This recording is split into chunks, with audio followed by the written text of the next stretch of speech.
Welcome back, Warriors. Here we are today. We have lots of things to do, talk about, and maybe even scream about. First thing we want to do is hit the like, subscribe, and all of that good stuff because if you don't, well, we're still going to make videos anyway, so good luck in doing that.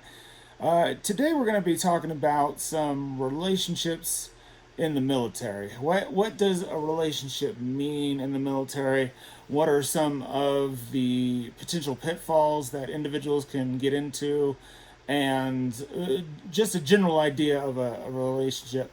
Warrior Waldo, we have been talking about this for a little bit now, just between you and me, about what it really meant to us when we were in the military in a relationship. So, what are your thoughts starting out with going on this particular situation?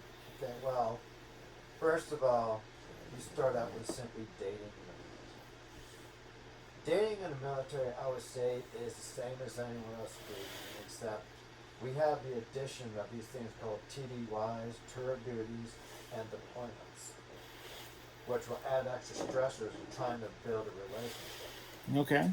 When you find someone that you think is going to be a long term life partner, this is the time where you're going to build that foundation to build your relationship from. And that foundation needs to have all the understandings of what it's like for you to be in the military. Sure. Yes, there's lots of benefits for being married in the military. We'll talk about that a little later because the trend now is for people to do it just to get the benefits. Period. By the way, people, that's illegal as hell, and if you got caught, you can get in a lot of trouble. I'll just leave that there for now. Yeah. Brother Wookie, when I'll talk about when I first was dating before I got married. Um, I met someone back home where I used to live, and we started talking, dating, whatnot, and next thing you know, I got deployed almost literally on the other side of the map where I used to Oh live. wow. We were that far away from each other. So we were doing the long distance dating thing. This was before long distance dating was cool. With social media nowadays, long distance dating is more, I think because communication wise it's easier to do. Sure. We had the phone lines back then, hoping to get each other on the phone, and of course you still wrote letters. Imagine that. In fact, we still had typewriters. That's how old I am. We end up deciding that for us to extend our relationship, one or the other had to move to where the other person is. When you're in the military, you don't get to make that choice. You're where you're stationed, you're stuck there, so she came out to live with me. And from there, we were finally able to build the kind of relationship we were hoping to achieve. Okay. When I say building foundations, I'm talking about understanding everything that's going to be in that your life in the military is going to add up a lot of people don't deal with. When you're in the military, you don't own your life anymore. The military does. And therefore, you can get out of nowhere in a week. You're deploying for 6 months to a combat zone. If you're in the Army or the other services, it could be over a year for being gone. Yeah. This puts the severe stresses on a relationship. But, like I said, it builds foundations. It's also, in a way, a good test. Again, I'll use my example. I was dating someone that we talked about living together and, combining our 2 kids and families together and be one big happy family. And she even knew where I was going to be after this year-long, we'll call it a deployment. And she was fine with that, me being gone. Well, it turned out that she wasn't so fine with it. And Oh. you started determining weaknesses. There were cracks in the foundation. Cracks in the form of insecurities. Wanting to know what was I up to while I was deployed. Or, if you're the one being deployed, what is she up to while being deployed? You're both are wondering that. Basically, when you're asked what are they up to, are they messing around? Are they being unfaithful? Are they breaking whatever agreements that we had, whatever commitments and boundaries that we established for each other? The worst conspiracies come to mind. And the unknown can be terrible, especially when you're in a combat zone. You're already stressed. In today's day and age with social media, to maintain that boundary, to maintain that foundation, communication is so key. What is communication? I would say talking to each other daily, touching base. If you use some kind of messenger, because nowadays Wi-Fi is pretty much everywhere where you deploy. You'd be surprised some of the places Wi-Fi was available, Yeah. and you can communicate with each other that way. An inappropriate way to communicate is you're in a relationship with your own kids. The other person cannot go through your young kids to try to get information on. That is Ooh. a no-go. And this is one of the, this is where I found some serious cracks in a foundation we were trying to build that was a big enough red flag that told me end it. Because my kids are not there for you to get information about me and find out what I'm doing, especially if you're being insecure. When you're deployed, sometimes you can't communicate all the time. Sometimes you're out doing other things and bombs or whatever that may not have that kind of ability to make you to let you communicate. Right. If the other person thinks you're deliberately avoiding them for whatever reason, like you said, being away, your mind starts to think things. Maybe they're messing with another person. That does not give you the right to pick up the phone and call your kids. How come your father isn't talking to me? Does he talk to you? He doesn't talk to you. You know what he's been doing. And now your kids are going, oh my God, now is my father deliberately avoiding us if he's not talking to her. And now she's planting these seeds into their kids, their young little minds that they should never have because she should have started at the beginning. Yeah. So I think me and you, our examples are similar to the fact that we both end up marrying someone from our home state and then had to travel somewhere else. Right. How was that for you? How stressful was that for you? What were the different things you noticed about Well, first off, because our EOD school is so long, it's considered a permanent change of station, PCS. Everybody may have heard that acronym going. So I was able to bring my high school sweetheart, and we got married before I joined. Though probably we got married. We were gonna get married anyway, but the military kind of sped it along a little bit faster than maybe either her or I would have liked. But we were quite happy doing that. Having her at this school that we take like 15-hour days to deal with just to get into the career field itself, that posed a lot of issues because I was gone all the time. And then once we graduate, we deploy all the time. So it's it's difficult. It is really hard to have a relationship with somebody when you're concentrating on disarming bombs. You want to try to have that nice something you can peacefully you can get back to. I imagine she had some problems too, but I mean we can get into the different subjects we got going on and kind of pick out from there. But it was definitely it seemed nice at the time, but looking back at it now, 20 years later, maybe that probably wasn't the best idea. If I may ask, to provide learning lessons to people who are watching this, what did you think when you're trying to build that foundation I was talking about, and understand what you're going through? What would you say you could have done better to make that foundation stronger so the other person would understand what you were going through? Not being a bee, not being a little girl about situations. Uh, Military helped me grow up, so I do appreciate it for that. Um, I don't. I mean, I don't know. I if I could try to point to something, maybe to get a better understanding of what I was getting into, not just the school itself, but actually getting into that career field and what that career field means, because that explosive ordnance disposal is much different than saying you're a ammo counter or something, or you work in the finance department or some sort of paper pusher. It's there. Everybody's job is different, and some jobs are more intensive than others. So if I was able to show her that better, that this is a different kind of lifestyle than your general military, I think that would have helped her a lot adjust quicker to the military life, which would have helped me adjust to the quicker part of military life. We're all young then, so it's Okay. difficult to say. That's kind of where I was going to go. You were asking the same question. What lessons did I learn? Married very young. Yeah. I was young, but she was much younger. And pretty much she had experiences in life she didn't get to have.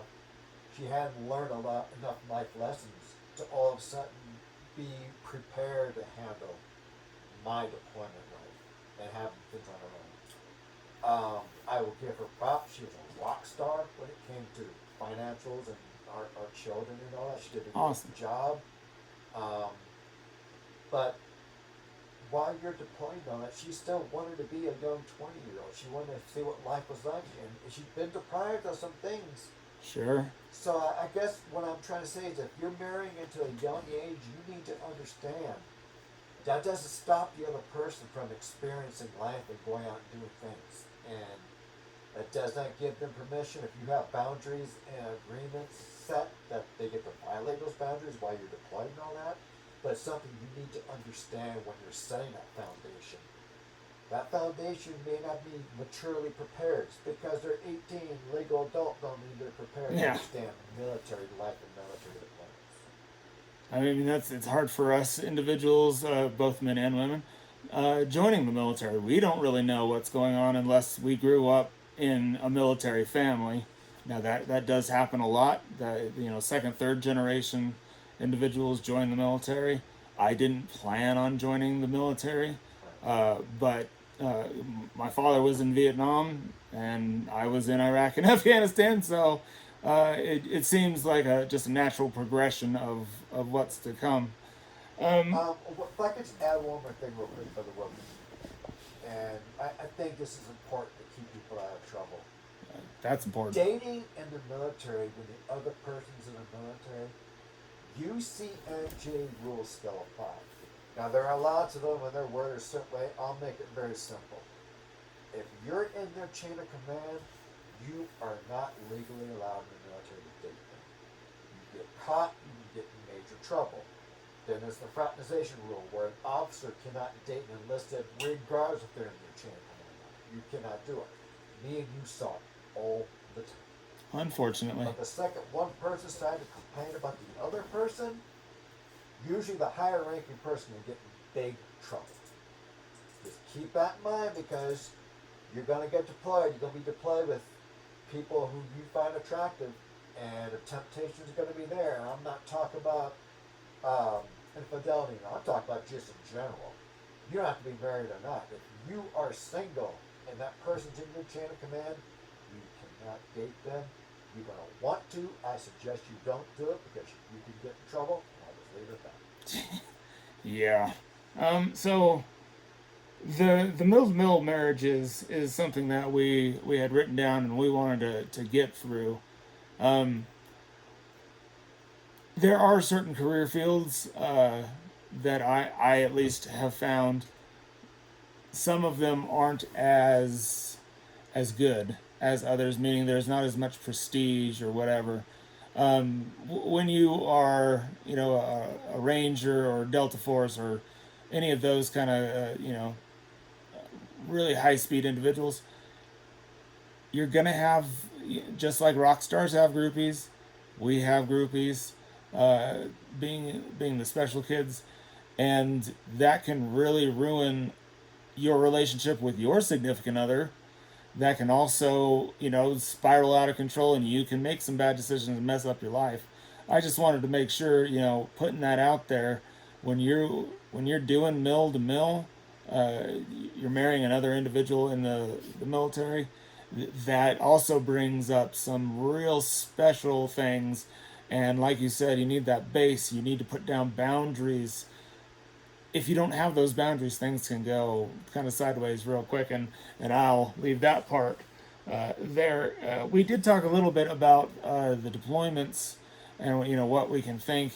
What do you see the difference in like someone's first deployment going out and then their third or fourth? Is there a difference Well, for there's a them? big difference, Brother Wookie. First of all, I want to keep having this point, but I talked about the first part about dating, setting a foundation. Once you have that foundation nice and strong, that your first deployment compared to your third deployment, you're gonna come home a different person every time because Sure. your marriage, your rock, your significant other is strong enough to help support you because they know what you're going to become home to. That is such a hard thing to prepare for because we don't know how we're coming back from an deployment. Especially in our career field, people are coming back a different person every single time, mentally and physically. We went there and did stuff and saw stuff that a human being should not ever be able to do and see. Yeah. My God, I feel like it'd be an entire different video altogether. Right. But your significant other would need to understand that, look, I'm going to be doing these things.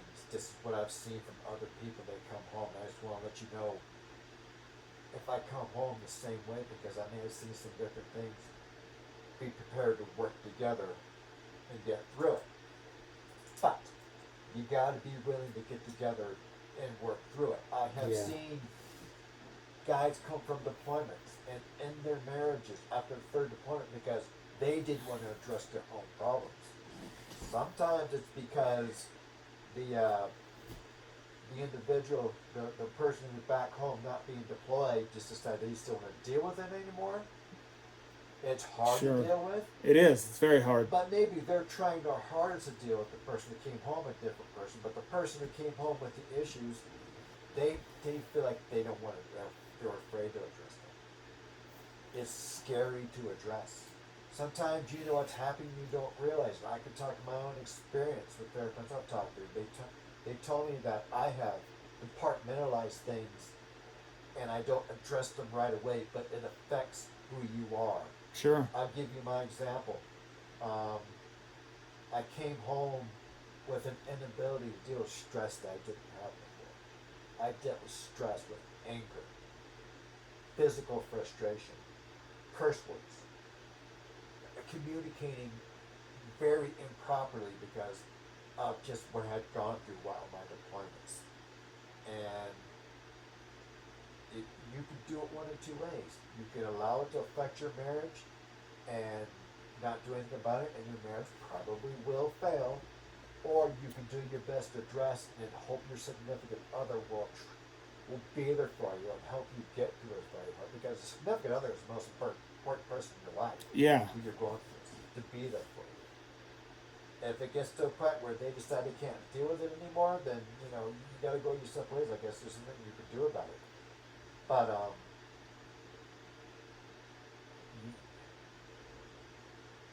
you're just having an understanding the best you can from watching other people the way they come home. They express to your significant other, look, this is what I'm seeing. And I'm not trying to scare you, but I just want to let you know that I'm going to do my part to make sure we can keep our strong foundation together, but I need you to do your part as well. Sure. You talked about middle to middle. That's a whole nother situation, because now you talk about two people possibly going on deployments. They're probably not deploying at the same time. Probably not. One probably gone for a year, you come back and get a couple of inches, and the other person's gone for a year. That's a hard relationship to maintain when you're never together. And so when you're in a no-to-no relationship, the temptation to get married is so strong because number one, you love each other. You think you've built this foundation, but the benefits are, oh man. Yeah. Because of the younger ones I know in the military nowadays, I don't know how much you've heard about this. People are getting married specifically for the benefits period. That could be just doing it, you're marrying someone because you just think you're in love, but you haven't gone through the process of doing the most important part of building your foundation. We talk about base allowance for housing, base allowance for substance. It is your what do they call it? COLA, cost of living allowance.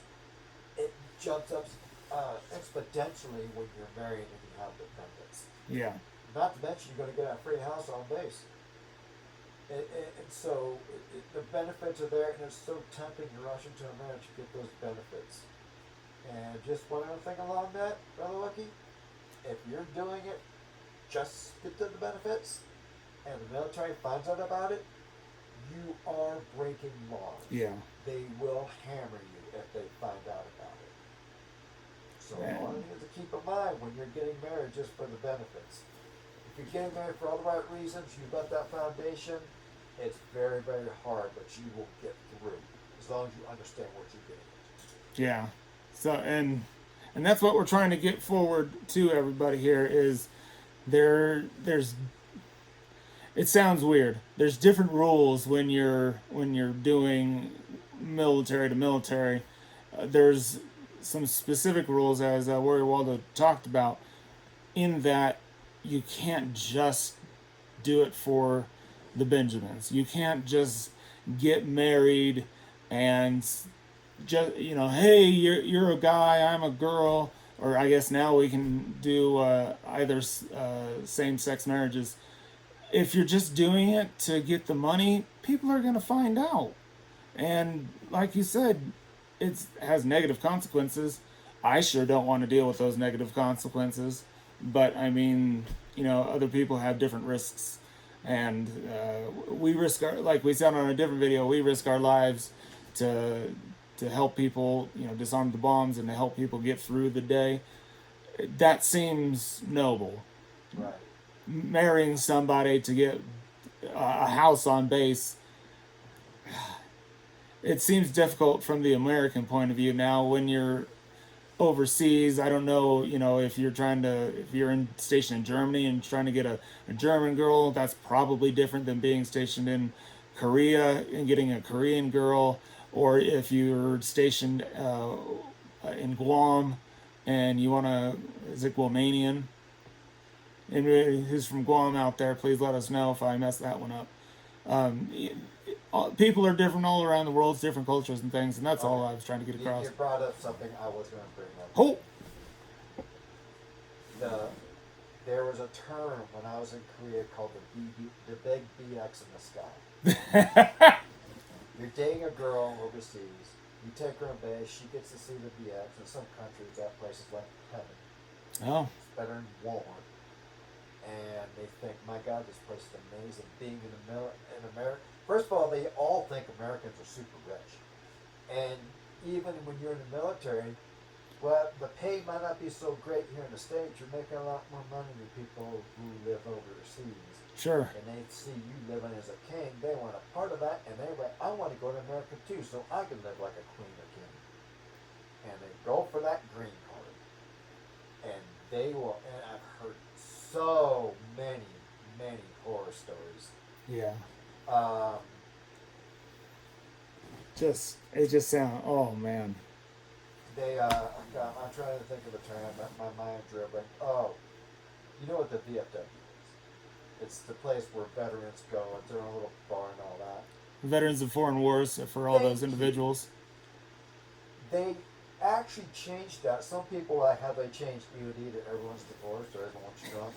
VFW, victims of foreign wives. I haven't heard that. That's awesome. I heard that for the first time in Korea. People were marrying foreign nationals, bringing them back to the States, and their life was living hell, so they got divorced, but that wife or husband, whoever was trying to get their green card, didn't care because they're an American man. Just one thing you got to watch out for, it's real. It happens a lot. I saw it all the time. Sure. We did talk about the TDY missions, the mill to mill. What is just something general for those wives and husbands who are joining the military with their spouse? They're not in the military, but if you're married, you're probably both, joining. What is there anything just in general we can put a pin on this and say, hey, just beware? Is there a way that we can have them be prepared for unexpected changes? They're unexpected changes. Because people who get married who aren't in the military, sure, people are gonna change just by growing old or whatever. Everyone changes Yeah. as they go through life experiences. But life experience in the military is like nothing else in the world. You can't tell what those changes are because you don't know. Just be prepared for one or both person comes back into deployment and they went through some stuff. Be their walk, be understanding, and help them get through it as long as they're willing to. Yeah. Well, I mean, Warriors, if you guys have any questions, comments, concerns, or just want to say that we are terrible, leave that in the comment section below. Smash the like, subscribe maybe, or not. Either way, like I said, we're going to keep making videos. We want to help out those individuals who are doing the dirty work out there. So, for all of us, to all of you, we'll see you on the next one.